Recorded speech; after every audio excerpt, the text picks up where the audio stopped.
It's a seismic revelation on Operation Sindoor. 6 Pakistani aircraft shot down by the Indian Air Force.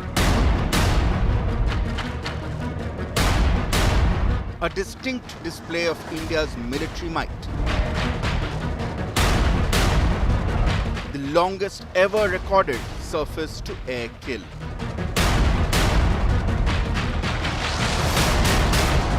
Political will and clear directions.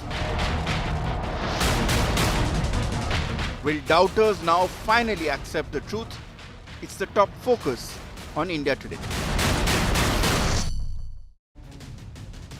So it's a huge disclosure by the Chief of the Air Staff, Air Chief Marshal AP Singh. 5 Pakistan Air Force fighter jets, 1 electronic intelligence aircraft or an advanced airborne early warning command and control system taken down more than 300 kilometers away by an S-400 surface-to-air missile.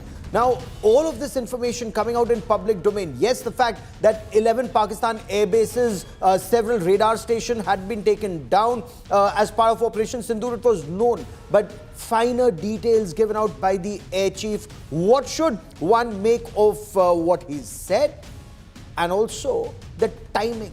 I have a very fine panel of experts joining me on this special broadcast. We'll talk about this in greater detail. But first, we get to this report.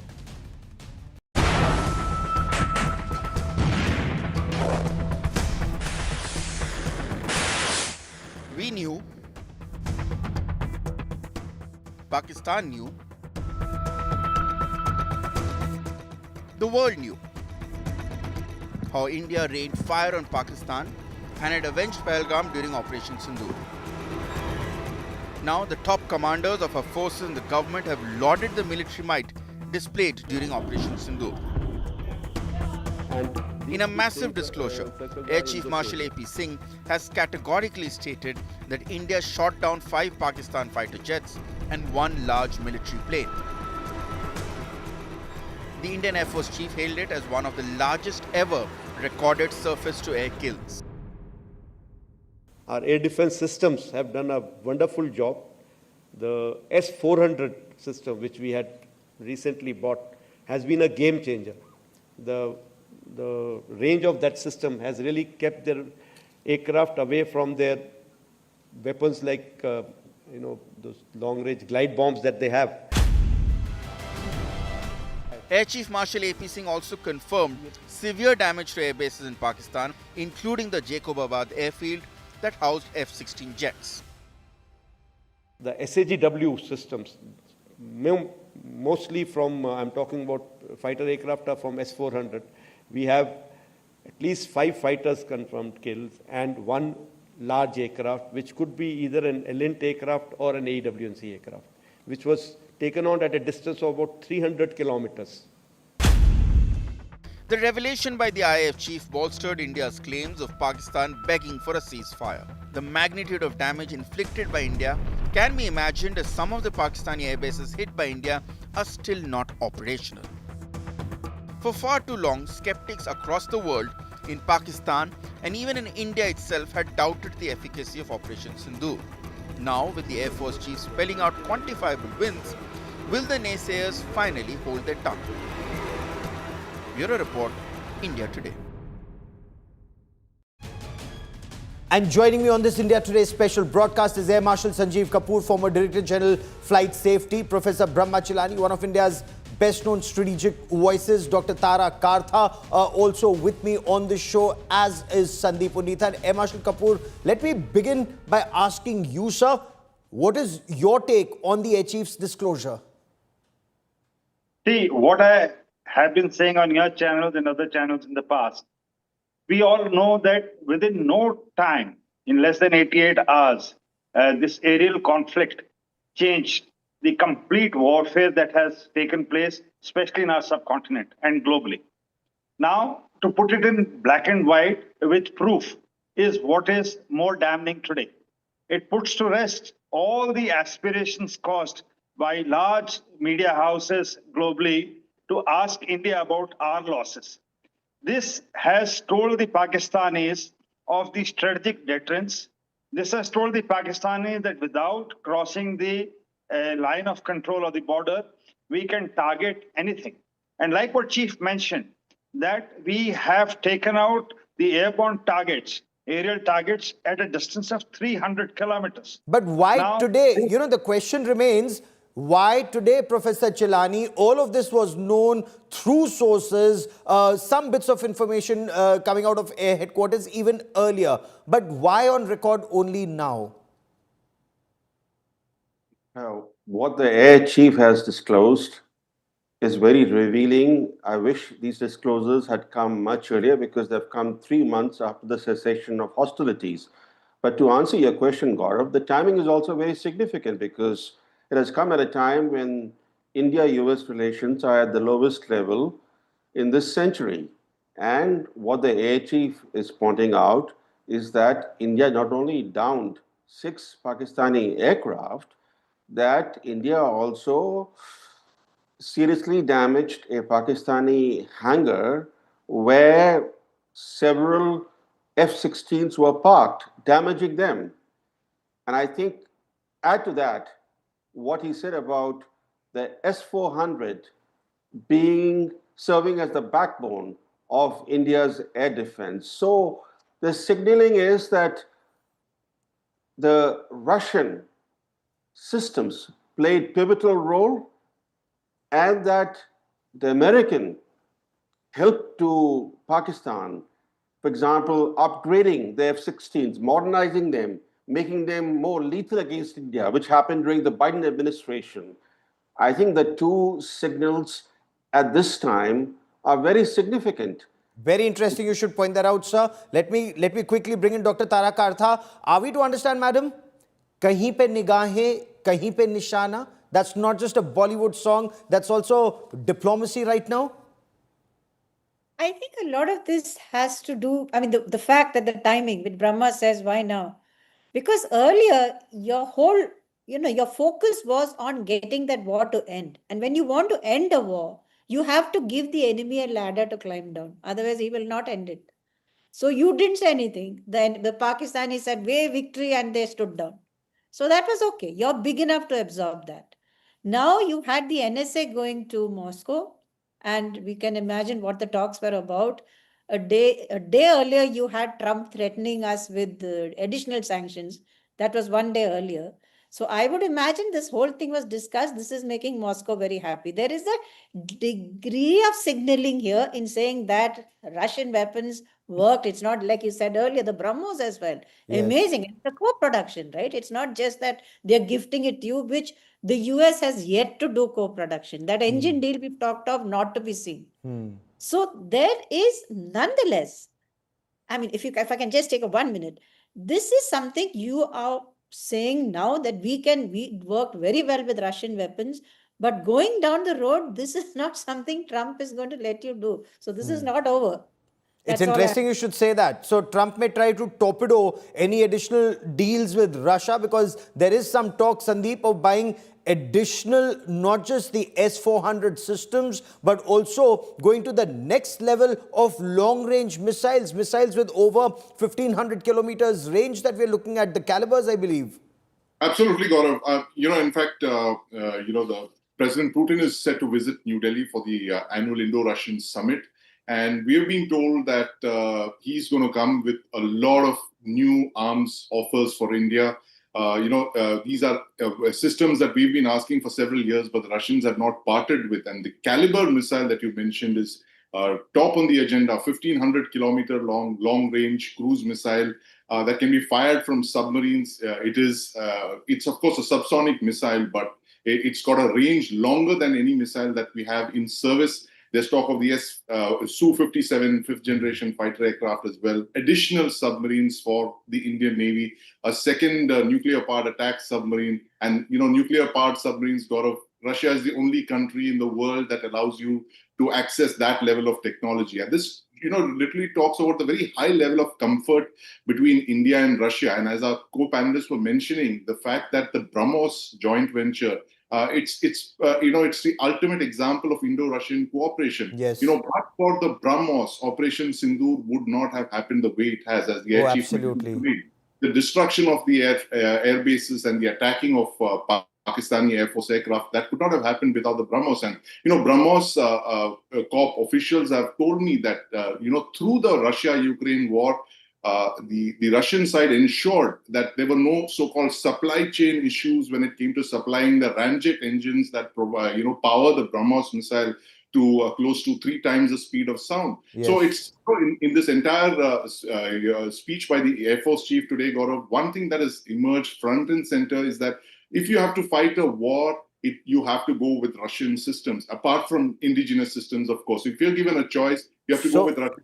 Indigenous and weapon systems you can rely on, because Marshal Kapoor, we've burnt our fingers with the Americans. Not that we don't want good ties with America. We want great ties with America. There are no two ways about it. But when you look at military hardware and you look at our history post the Pokhran tests, there were sanctions. The Sea King and the Sea Harrier fleet was grounded. Our defense manufacturing, light combat aircraft suffered because the same GE-404 engines didn't come. Even now, can you imagine when you've invested so much in the relationship, 27 years later, you still have issues with the GE-404 engines? What to say of GE-414 engines? So is that the signaling that the Air Chief was doing indirectly? See, there are diplomats on your panel and strategic thinkers. They have mentioned, and why today was the first question. So leaving aside that aspect, in my personal opinion, on your program, a couple of months ago, you asked me which country should we trust the most. Specifically, question was asked by you. Yes. And at that time, I had mentioned Russia and France in that order.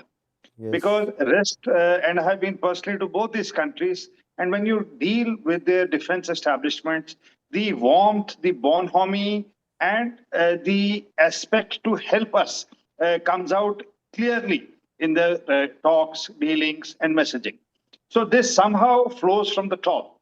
Whereas when you go to the Western countries, though we've been there, it's more transactional. It is how much will you pay, and these American equipments which you get comes with huge price tag. It's not the original price. It is the cumulative price to service an Apache, to service a Chinook, to service a C-17, to service a C-130, the contracts and the other rotables, the AMCs which you have to do is phenomenal. See, cost of F-35, which was, stated around $100 to $120 million, but the AMC to maintain, to get it to about 80% serviceability, or the cost of operation of that platform is phenomenal. So It is not the original cost, plus how much of technology are they going to transfer to you to set up? And in my opinion, the things which made the maximum difference was the Indian adjustment to this equipment. Yes. The S-400s have not done so well in Russia-Ukraine war. The S-400s are with the Chinese too. But the Indian adaptability to this equipment for our requirement, integrating it with our IACCS, integrating it with our guns, with our equipment, is what is the factor which probably the West has not liked much in my appreciation. Okay, and Professor Chelani, the impression by and large in India is, yes, we are very, very close to the Russians. They've been a friend in need, and that's exactly why that India also continues to engage so closely with Russia, even in their good times and bad. But we also wanted equally good relations with the United States of America, and there was tremendous engagement from both sides. But towards the end of the Biden administration and Trump 2.0, have things gone so wrong that, that level of suspicion is back? And is it back, or is it getting back to the 1970s era, the Nixon-Indira situation? You raise a very good question. In fact, several prominent Americans, including Trump's former NSA, John Bolton, are warning that what Trump is doing, he's basically undermining the US-India relationship. The American policy today is to compel India to loosen its ties with Russia, instead by weaponizing tariffs and using tariffs now, as the Washington Post is reporting today, not to achieve just economic objectives, trade objectives, but to achieve strategic and military objectives. Trump administration is forcing other countries, including India, to make important strategic and military commitments in a trade deal. So they have clearly weaponized tariffs, and instead of achieving the objective of loosening India's relationship with Russia, they're going to push India further closer to Russia, and this is what prominent Americans are warning. And I think we should keep in mind that that for India to safeguard its strategic autonomy, it's very important for India to diversify its relationships as well as arms procurement. In the last 10 years, for example, or maybe in the last 15 years, the big ticket items, if you look at big ticket arms purchases, the US has overtaken Russia. When was the last time India actually ordered a big ticket item from Russia? Because there is concern in New Delhi that if you order something major, a major weapon system from Russia, the Americans would react. But now, by trying to squeeze India, by waging economic war on India, and by trying to constrain India's foreign policy options, the US is leaving India with no choice but to do what is in India's own long-term interests.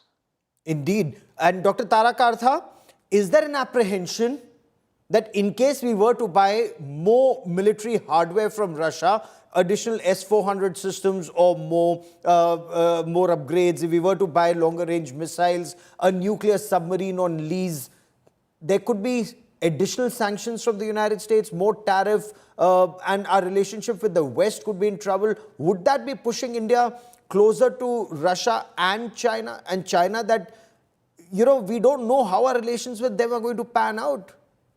Absolutely, yes. I think the key here is going to be the next fighter aircraft that you choose. I mean, that is up on the table for co-production, right? The Sukhoi deal.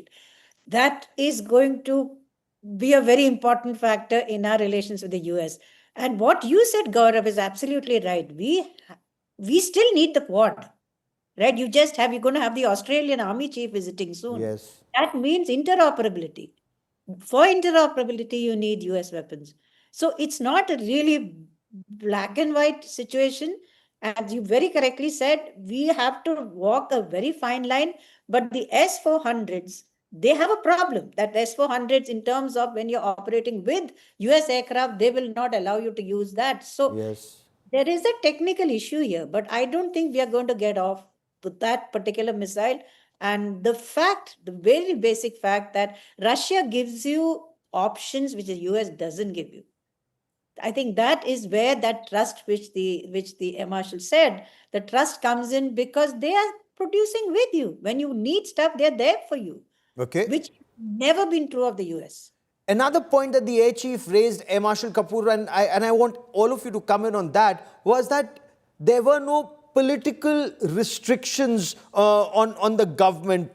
He said, one, the ghost of Balakot, that's been laid to rest. And he said political will was there and the armed forces had full operational freedom. Is this message more intended to those within our country, those who said Balakot ka sabut dikhao, surgical strike ka proof dikhao, and government did not give a all clear to the armed forces? Is he responding to the criticism within? See, we are a very peculiar democracy. Nowhere in the world has the Israeli opposition asked for proof. Has the Pakistani opposition asked them for how many aircrafts have they lost? Have the Chinese, being an authoritarian state, has ever come out that how many troops did they lose in Galwan? I don't know why the fascination to put down our own people in our own country and to ask for proof is something which is, bizarre, in my opinion. Now, the Air Chief's statement today is an indication that how, is a political and a strategic signaling, in my opinion, wherein the three services were in cohesion. And Chief also mentioned today that the CDS was a binding force with the three services. And I have covered before also the Army air defense guns, the Naval air defense guns, and the Indian Air Force guns and missiles were integrated. What better integration do you need that right from Kashmir to Sar Creek in Gujarat, each inch of Indian airspace was integrated by the air defense weapons of the three services.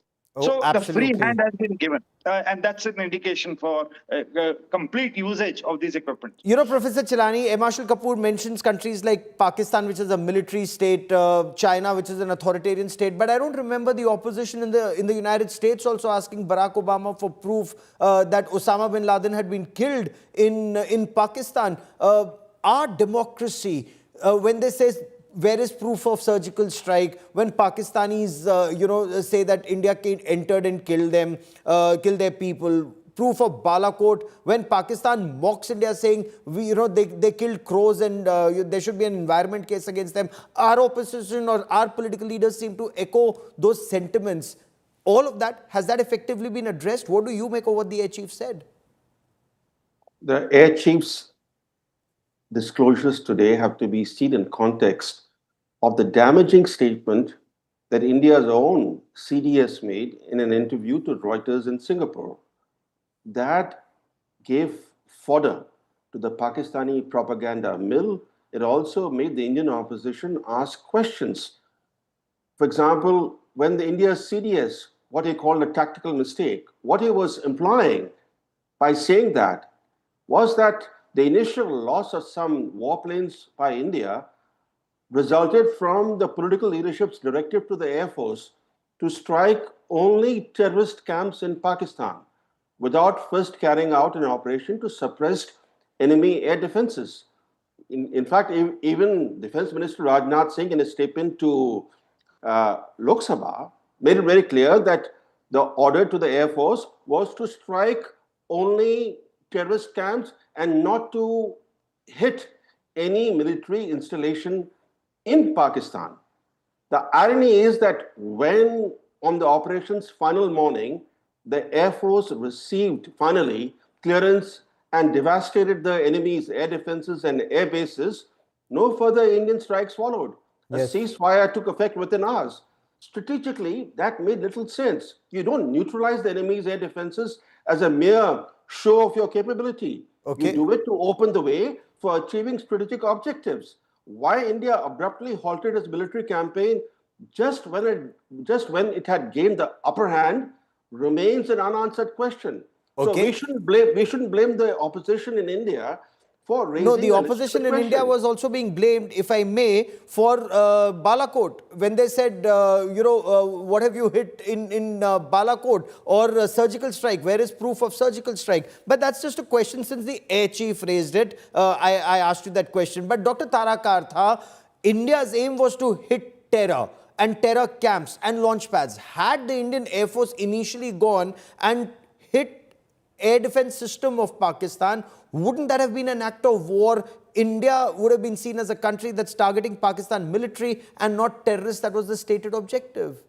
You're absolutely 100% right. You had a stated objective. You told the world, this is what we're going to do. And that is exactly what we did. And the fact that you disengaged in such a short time is your biggest victory. Show me one war which has been able to get its objective and then stand back and say, okay, we've done, you hit their air bases. I mean, look how badly you hit them. Today you have that data. Which other conflict in recent years can you tell me who got all this in 20 hours and then stood down? Yeah. And then stood down. That is your victory. Standing down is actually your victory.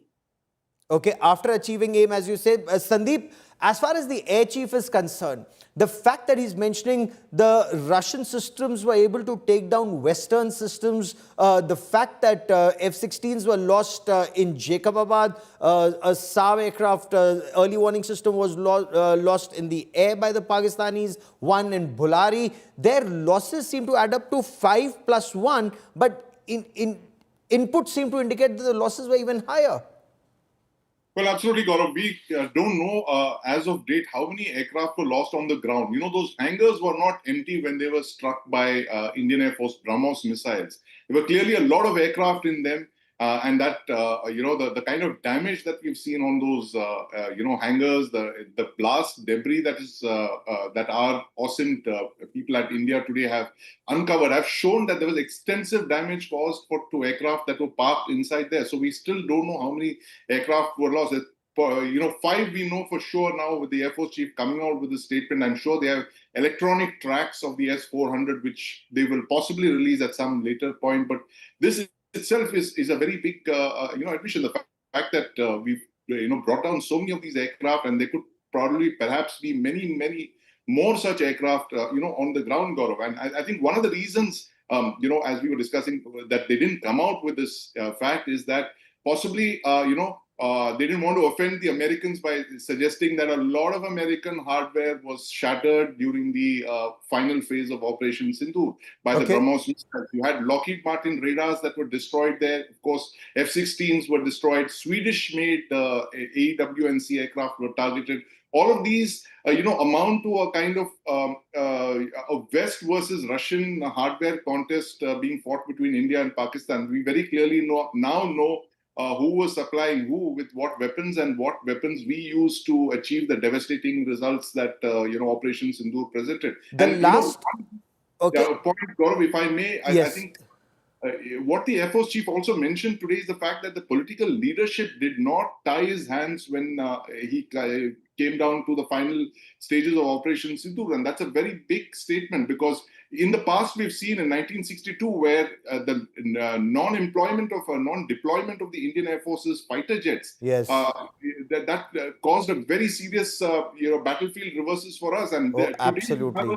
Indian political leadership that completely understands the use of offensive air power. And that is a very, very big shift. I think it's one of the biggest shifts in India's strategic calculus since 1947, Gaurav. Indeed. The fact that even in Balakot, you had air power that was used first and during Operation Sindoor. But, the point that was raised, Professor Chilani, the last 1 minute that I have, is this likely to anger the Americans? The air chief going on record and mentioning Western aircraft, including F-16s, devastated, destroyed during Operation Sindoor? I don't know whether they'll be angered, but I think what the air chief has disclosed should have been disclosed. In fact, it should have been disclosed even earlier. But the important point to note is that when you suppress the enemy's air defenses, it does not lead to a full-fledged war. It prevents a full-fledged war. This is what India's operation on the final day revealed, that when we devastated the air defenses and the air bases, they came rushing for a ceasefire. Same thing happened in Israel's 12-day war with Iran. When Israel initially suppressed the enemy's air defenses, Iran was forced to take a very defensive defense position, and that ensured that that conflict did not become a full-fledged war. So suppression of enemy defenses is the first thing that you should be doing in any air war. That's the first principle of air warfare.